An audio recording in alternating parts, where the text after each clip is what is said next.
Dear students, plus 2 Maths, Chapter 6, Applications of Vector Algebra, Vector இயற்கணிதத்தின் பயன்பாடுகள், Exercise 6.9, பயிற்சி 6.9. இதில் 4th sum பார்க்க போகிறோம். Find the angle between the planes r vector dot I plus j minus 2k equal to 3 and 2x minus 2y plus z is equal to 2. இது வந்து vector equation கொடுத்துருக்காங்க, இது வந்து கார்ட்டீசியன் ஈக்குவேஷன் கொடுத்துருக்காங்க. ரெண்டுத்துலேருந்து நம்ம என்ன எடுத்துக்கணுன்னா என் வெக்டர் மட்டும்தான் எடுத்துக்கணும்.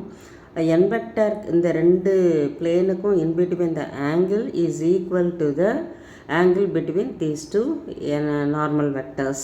இதில் நார்மல் வெக்டர் அப்படின்னு பார்க்கும்போது I plus j minus 2k, இங்கே வந்து நார்மல் வெக்டர் வந்து நம்ம என்ன பண்ணோம்னா எக்ஸு ஒய் இசட்டுக்கு பதிலாக ஐ சேர்த்துணும், இந்த கான்ஸ்டன்ட்டை எடுத்துடணும். n2 வெக்டர் வந்து 2i minus 2j plus kன்னு வந்துடும். இப்போ given planes are அப்படின்னு ரெண்டு ஈக்குவேஷனும் நாங்கள் எழுதியிருக்கேன்.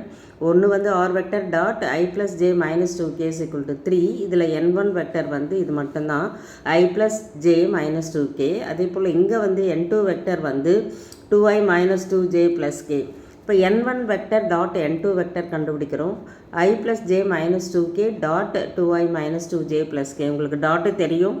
ஐயோட காம்பனண்ட்டும் ஐயோட காம்பனண்ட் மல்டிப்ளை பண்ணணும், j காம்பனண்ட்டும் ஜேவோட காம்பனண்ட்டும் மல்டிப்ளை பண்ணிக்கணும், கே காம்பனண்ட்டும் கே காம்பனண்ட்டும் மல்டிப்ளை பண்ணி அதுக்கப்புறம் சிம்பிளிஃபை பண்ணிடணும். இப்போ 1 into 2 2 plus 1 into minus 2 minus 2 into 1 வந்து -2. இப்போ +2 -2 ரெண்டு கேன்சல் ஆகிட்டு நமக்கு -2 மட்டும் கிடைக்குது. n1 vector dot n2 vector.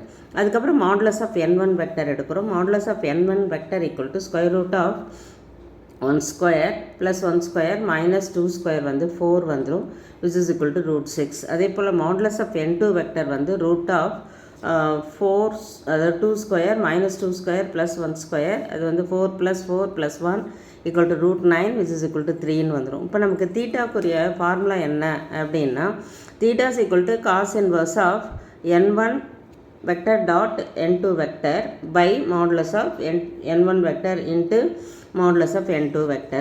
இப்போ வந்து நம்ம என்ன பண்ணுறோன்னா cos inverse of n1 vector dot n2 vector equal to -2.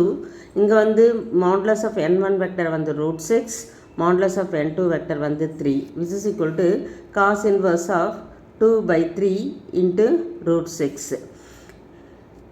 இப்போ இது வந்து நம்ம சிம்பிளிஃபை பண்ண முடியாது, அதனால் theta is equal to cos inverse of 2 by 3 into root 6. இங்கே வந்து நம்ம மாடுலஸ் போட்டாலும் போட்டுக்கலாம். Theta is equal to cos inverse of, இதுக்கு கட்டாயமாக மாடுலஸ் உண்டு, cos inverse of n1 vector dot n2 vector. இங்கே வந்து நம்ம மாடுலஸ் போட்டோம்னா இது வந்து +2 ஆகிடும். Cos inverse of 2 by 3 into root 6. இதுதான் நமக்கு தேவையான ஆன்சர். ஃபைனலாக theta is equal to cos inverse of 2 by 3 into root 6 அப்படின்னு எழுதிக்கிறோம். தேங்க்யூ.